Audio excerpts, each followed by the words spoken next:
తెలంగాణ నేల పురాణాలకి అద్భుతాలకి పుట్టినిల్లు. ఇక్కడి ప్రతి గుట్ట వెనుక ఒక రహస్యం, ప్రతి చెట్టు తొర్రలో ఒక కథ దాగి ఉంది. ఈరోజు మనం తెలుసుకోబోయే కథ భయం పుట్టించే ఆ కథల్లో విశ్వాసం నిస్వార్థం గెలిచిన గాథ ఒకటి. ముత్యాలగూడెంను వణికించిన తోకరాజు కథ. ఇది కేవలం ఒక జానపద కథ కాదు, నిస్వార్థమే నిజమైన సంపద అని, ధర్మమే చివరికి గెలుస్తుందని చెప్పే ఒక బలమైన తెలంగాణ విశ్వాసం. ముత్యాలగూడెం గ్రామంపై అర్ధరాత్రి వేళ దట్టమైన చీకటి కమ్ముకుంది. పశువుల పాకవైపు వెళ్తున్న దారిలో ఊరంతా నిశ్శబ్దం. అయితే మనుషుల కంటే ముందు పశువులు భయపడతాయన్నట్టుగా పశువుల పాకలో జంతువులు లోపల కంగారుగా శబ్దం చేస్తూ ఉన్నాయి. గాలిలో ఏదో తెలియని భయం అలుముకుంది. అకస్మాత్తుగా ఒక గేదె భయంతో కట్టిన తాడును బలంగా తెంచుకుంది. అది మూసి ఉన్న కొట్టం తలుపును బలంగా గుద్దుతూ బయటికి ఉరుకుతుంది. అది వేగంగా పొలాల వైపు పరిగెడుతుండగా దాని వెనుక దట్టమైన చీకటిలో 2 ఎర్రటి కళ్ళు మాత్రమే మెరుస్తూ కనిపించాయి. లోపల మిగిలిన పశువుల ఆర్తనాదం, గేదె వేగంగా పరిగెత్తే శబ్దం ఆ రాత్రి భయాన్ని పెంచాయి.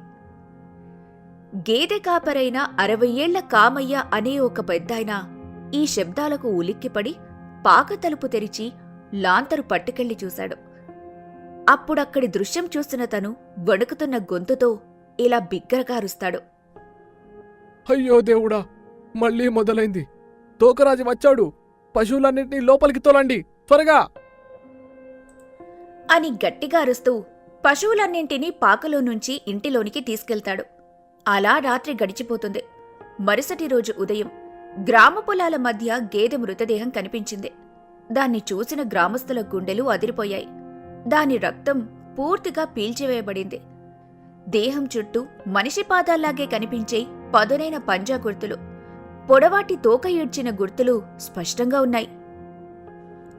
అది సామాన్యమైన జంతువు కాదు, మనిషి మాదిరిగా నిలబడగలదు. భయంకరమైన కోరలు, దాని వెన్నుముక చివరి నుంచి భూమిని తాకుతూ ఉండే తోక దాని ప్రత్యేకత. ప్రతి నెల పౌర్ణమి దాటాక వచ్చే నల్లరాత్రి అది వేటాడటం మొదలు పెడుతుంది. అది వస్తే పశువుల రక్తం ఎండిపోతుంది. గ్రామ ప్రజలు ఈ భయంకరమైన సత్యాన్ని నిస్సహాయంగా చూస్తూ ఉండటం తప్ప ఏమీ చేయలేకపోతున్నారు. ఇదిలా ఉండగా అదే రోజు మధ్యాహ్నం గ్రామ పంచాయతీ వద్ద గ్రామ పెద్దలు, రైతులందరూ తోకరాజు గురించి చర్చించుకుంటూ భయంతో కూర్చొని ఉన్నారు. ఈ మధ్యలో మరణించిన గేదె యొక్క కాపరి కామయ్య ఒక పక్కన ఏడుస్తూ కూర్చొని ఉన్నాడు. ఇంతలో అక్కడున్న గ్రామ పెద్ద ధర్మయ్య, ఇదెక్కడి శాపం స్వామి? ఇప్పటికే 3 కుటుంబాలు తమ పశువుల్ని కోల్పోయాయి. తోకరాజు భయంతో గేదెలు పాలివ్వడం మానేశాయి. పశు సంపద లేకపోతే మన ఊరు మట్టి కొట్టుకుపోతుంది. ధర్మయ్య గారు, అది మనిషి కాదు, ఒక రాక్షస జీవి. అది మన ఊరి పశువుల రక్తం తాగి మమ్మల్ని నిండా ముంచుతుంది. మనం ఇప్పటికైనా ఏదో ఒకటి చేయకపోతే ఈసారి అది పశువుల్ని వదిలేసి మనుషుల మీద పట్టం ఖాయం అని అంటూ బయటపడతారు కామయ్య. ఇంతలో ఆ సమావేశంలో యువరైతు రామయ్య నిశ్శబ్దంగా వింటూ ఉంటాడు. రామయ్యకు ఒకే ఒక్క ఆవుంది. అదే అతనికి జీవనాధారం. అతని కళ్లల్లో భయం కంటే కోపం, కసి ఎక్కువగా కనిపిస్తున్నాయి. అప్పుడే గోపయ్య అనే ఒక రైతు, దాన్ని చంపడం సాధ్యం కాదు. దానికి బల్లాలు, బాణాలు, కత్తులు ఏవి పనిచేయవని మా తాతలు చెప్పారు. పోనీ ఎవరైనా మంచి స్వామి దగ్గరికి పోయి హోమం గాని లేదా కావలసిన పూజలు గాని చేద్దామా? ఆ మాటలకు విసుగెత్తిపోయిన రామయ్య కోపంతో లేచి నిల్చొని, హోమాలు, పూజలు తర్వాత చేయొచ్చు. ఆ దయ్యం పశువుల రక్తం తాగుతోంది అంటే అది ఖచ్చితంగా ఆకలితో ఉన్నప్పుడే వస్తుంది. ఆకలితో ఉన్న దాన్ని అస్త్రాలతో కాదు, బుద్ధితో ఎదుర్కోవాలి. రామయ్య, నీ ధైర్యాన్ని మెచ్చుకుంటాను. కానీ నువ్వు దాని గురించి పూర్తిగా తెలుసుకోలేదు. అది సాధారణ జంతువు కాదు. అది దాని రూపాన్ని మనిషిలా మార్చుకోగలదు. నాకు తెలుసు పెద్దయ్యా, అందుకే నేను ఈరోజు రాత్రి దాన్ని ఒంటరిగా ఎదుర్కొంటాను. మన పశువులను కాపాడాలంటే ఎవరో ఒకరు ఆ అడుగు వేయక తప్పదు.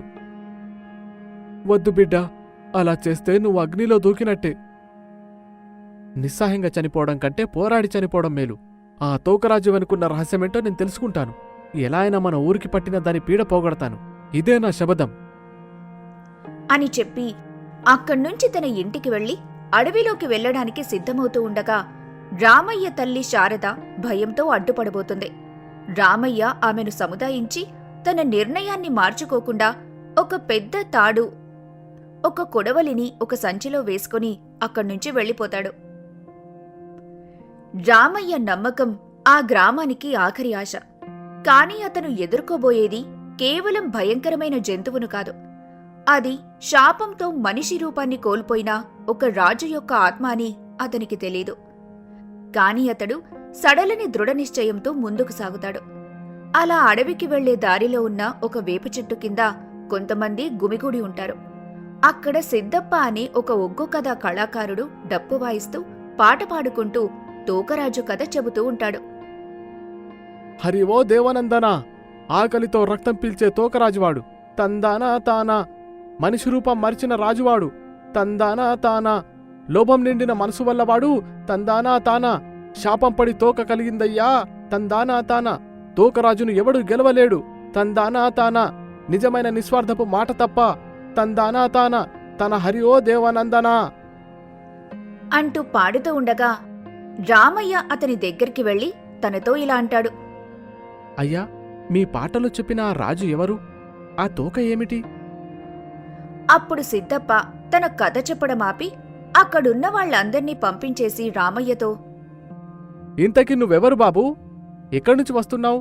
ఎక్కడికి వెళ్తున్నావు? అప్పుడు రామయ్య జరిగిన విషయమంతా అతనికి చెబుతాడు. అది విన్న సిద్దప్ప అతనితో, నువ్వు నిజంగా తోకరాజును ఎదుర్కోవాలనుకుంటున్నావా? అవునయ్యా, మన ఊరి పశువుల్ని కాపాడాలి కదా. సరే అయితే విను, అది అందరికీ తెలిసిన రహస్యమే. కాని కాలక్రమేణా అందరూ దాన్ని మర్చిపోయారు. ఆ తోకరాజు పూర్వం ఈ ప్రాంతాన్ని పాలించిన బలవంతరాజు. అతను చాలా గొప్ప వ్యక్తి, ఎన్నో దానధర్మాలు చేసేవాడు. కాని ఒకసారి ఈ ప్రాంతంలో కరువు వచ్చినప్పుడు తన కుటుంబాన్ని, పశువులను, ఆహారాన్ని, సంపదని గుప్తంగా దాచిపెట్టి అంతా తనే అనుభవించాలనుకున్నాడు. అందుకని సహాయానికి ఊరి ప్రజలు ఎవరూ కోటలోకి రాకుండా ముందే ఊర్లో ఉన్న ధాన్యాన్ని, సంపదను తన కోశాగారంలోకి చేర్చి కోట ద్వారాల్ని మూసేశాడు. నిస్వార్థపు రాజు ఎందుకలా మారాడు? లోభమా? అవును బిడ్డా, అతని లోభం చూసి ఇక్కడి భూదేవత అతనికి శాపమిచ్చింది. నీ లోభమే నీ తోకగా మారుగాక, నువ్వు ఏది దాచుకుంటే అది పశువుల రక్తంగా మారుగాక, నీ ఆకలి తీరదు, నువ్వు కనిపించిన ప్రతి జీవిని చంపి వాళ్ల రక్తం తాగి జీవించాల్సింది అని శపించింది. అంటే ఆ తోక అతని లోభానికి గుర్తున్నమాట. సరిగ్గా చెప్పావు నాయనా.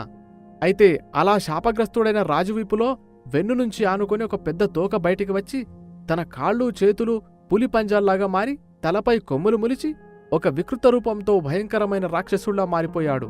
అలా మారిన ఆ వికృత రూపానికి ఏది మంచో ఏది చెడో గ్రహించే తెలివిని కోల్పోయాడు. అలా ఆ కోటలో కనిపించిన ప్రతి వారిని చంపి వాళ్ల రక్తం తాగేశాడు. కాని అప్పటికీ అతని ఆకలి తీరక ఆ కోటలో ఉన్న పశువులపై పడ్డాడు. గుర్రాలని, ఏనుగులని, చివరికి ఆవు, గేదె, మేకల్ని దేన్ని వదలకుండా వాటిని చంపి వాటి రక్తం తాగేశాడు. అతని వికృత చేష్టలు చూసి అతని భార్య తన బిడ్డల్ని తీసుకుని పారిపోతూ ఉండగా వారిపై కూడా దాడి చేశాడు. తన 2 బిడ్డల్ని కోల్పోయి కొనోపిరితో ఉన్న తన భార్య పక్కనే ఉన్న ఒక గుడిసెలోకి వెళ్లి దాక్కుంది. అక్కడ ఉన్న పంతులోకాయన ఆమె గాయాలకు చికిత్స చేస్తూ ఉండగా కొనోపిరితో పోరాడుతున్న ఆమె చనిపోయే ముందు ఆ భూదేవిని తన భర్తకిచ్చిన శాపాన్ని ఉపసంహరించమని వేడుకుంది.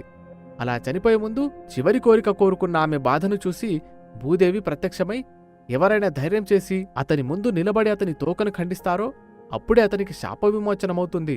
కాని అప్పటి వరకు అతని వికృత రూపంలోనే ఉంటాడు. ప్రజల ప్రాణాల దృష్ట్యా అతన్ని అడవికి మాత్రమే పరిమితం చేస్తాను. కాని ప్రతి నెల పౌర్ణమి దాటాక వచ్చే నల్లరాత్రి దైవశక్తి క్షీణిస్తుంది. అప్పుడు అతను తన ఆకలిని తీర్చుకోవడానికి వేటాడ్డం మొదలు పెడతాడు. జాగ్రత్త! అలా అతను ఊరిలోకి రాకుండా అడవిలోనే బంధింపబడ్డాడు. కాని ప్రతి నెల పౌర్ణమి తర్వాత వచ్చే నల్లరాత్రికి రోజూ ఊరిపై పడి కనిపించిన పశువుల్ని ఎత్తుకెళ్లి వాటి రక్తం చీల్చి చంపి పడేసి పోతూ ఉంటాడు. అతను ఎదుర్కొనే ధైర్యం లేక ప్రజలంతా భయభ్రాంతులతో బ్రతుకుతున్నారు. అయితే ఆ తోకని నరికితే చాలన్నమాట.